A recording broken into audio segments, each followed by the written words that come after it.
Un long chantier prend fin à Gétigné. La rue des Moulins, voie reliant la Loire-Atlantique et la Vendée, était fermée pour des travaux depuis l'année dernière.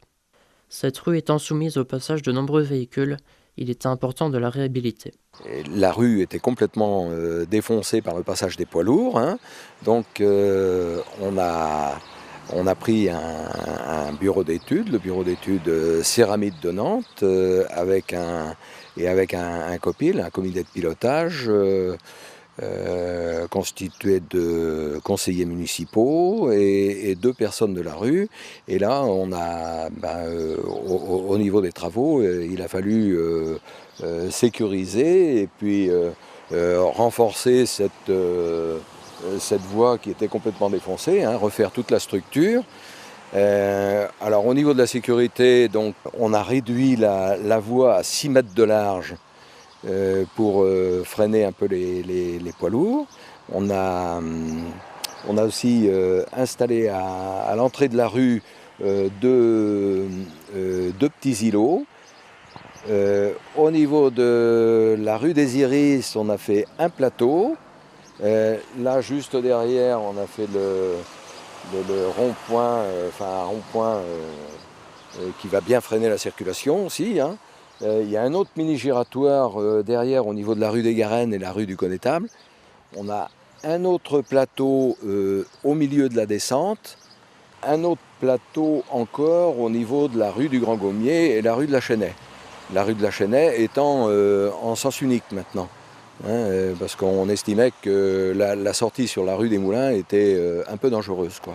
Les riverains, également concernés par les travaux, ont été consultés par la mairie. On les a impliqués au niveau du comité de pilotage pour qu'ils nous fassent part de leurs observations, surtout avant d'arrêter le plan définitif, quoi. Et puis on les a aussi impliqués pendant la phase travaux aussi.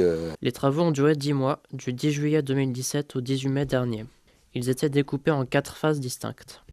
La phase 1 donc, allait de l'entrée de la rue jusqu'à la rue des Iris. La phase 2 de la rue des Iris jusqu'après ce giratoire là. La phase 3 après le giratoire jusqu'au milieu de la pente. Et puis la phase 4 après en finale. Donc on avait mis en place des déviations en fonction des phases. Les travaux étaient prévus terminer normalement fin avril, hein, donc il n'y avait pas beaucoup de retard par rapport à aux intempéries qu'on a eues, c'est pas énorme, hein. Et on en a profité aussi pour faire du nettoyage, hein. On a nettoyé tous les candélabres de toute la rue. On a pris le temps de nettoyer aussi tous les murs de granit au pont Lignot, les bordures de trottoirs aussi, de façon à avoir un chantier propre. Et voilà, donc on a préféré reculer de quelques jours aussi pour pouvoir bien terminer ce chantier, quoi. Les travaux ont été réalisés par les entreprises de la région, Aubron Mechino, Esvia, Jardin Décor et Atec. Alors le coût du chantier, c'est 1 300 000 TTC, avec un peu de subvention. On a eu 50 000 euros de l'État et on a eu 11 000 euros, enfin un petit peu plus, même 11 800 euros de subvention, enfin l'argent qui vient des amendes de police, quoi, hein. Ces travaux étaient nécessaires étant donné l'état dans lequel la rue se trouvait auparavant. Ces aménagements devraient améliorer le trafic qui reste très important dans la rue des Moulins.